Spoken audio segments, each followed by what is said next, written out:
আসসালামু আলাইকুম। মমিনুর কনস্ট্রাকশনের পক্ষ থেকে আপনাদের সবাইকে স্বাগতম। আশা করি সবাই ভালো আছেন।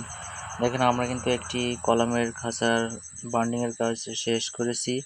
এটা 3 তলা ফাউন্ডেশনের মিডল পয়েন্টে যে কলামটি হবে সেই কলামটি আমরা এখানে 6টা 16 মিলি রড এবং 2টা 12 মিলি রড, মোট 8টি রড ব্যবহার করেছি। এবং দেখেন, আমরা কিন্তু মাঝখানে টাই ব্যবহার করেছি। এক্সট্রা রড দিয়ে আমরা কিন্তু টাই রড ব্যবহার করেছি। আপনারা অবশ্যই টাই রডটি ব্যবহার করবেন। টাই রডটি অনেক গুরুত্বপূর্ণ, তার কারণ যখন আপনি পিলারটি যখন মোটা করবেন, সেই ক্ষেত্রে আপনি যদি রুইতন বাইলা ব্যবহার করেন তাহলে আরও ভালো হয়।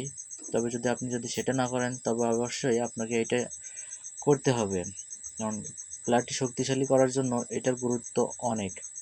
এজন্য আপনাকে অবশ্যই এটা করতে হবে। আর বিশেষ করে আপনি ভালো দক্ষ মিস্ত্রি দেখে কাজ দিবেন, তাহলে কিন্তু কাজের মানটি অবশ্যই ভালো পাবেন। দেখেন, আমরা কিন্তু ইতিমধ্যে কাজটি কমপ্লিট করেছি। আপনাদেরকে সব কিছু ঘুরিয়ে ঘুরিয়ে দেখাচ্ছি। আমরা সাইড পিলারগুলোই দিয়েছি 4টা করে 16 মিলি এবং 2টা করে 12 মিলি, মোট 6টা করে। আর মিডিল যে পিলারগুলো হবে সেগুলোই আমরা কিন্তু 8টা করে রড ব্যবহার করেছি। দেখেন, সাইড পিলার আপনাদেরকে দেখাচ্ছি একটা। এখানে কিন্তু 4টা 16 মিলি আছে এবং 2টা 12 মিলি রড আছে। এখানে 7 ইঞ্চি বাই 7 ইঞ্চি বাইলা আছে। অবশ্যই 10 ইঞ্চি পিলার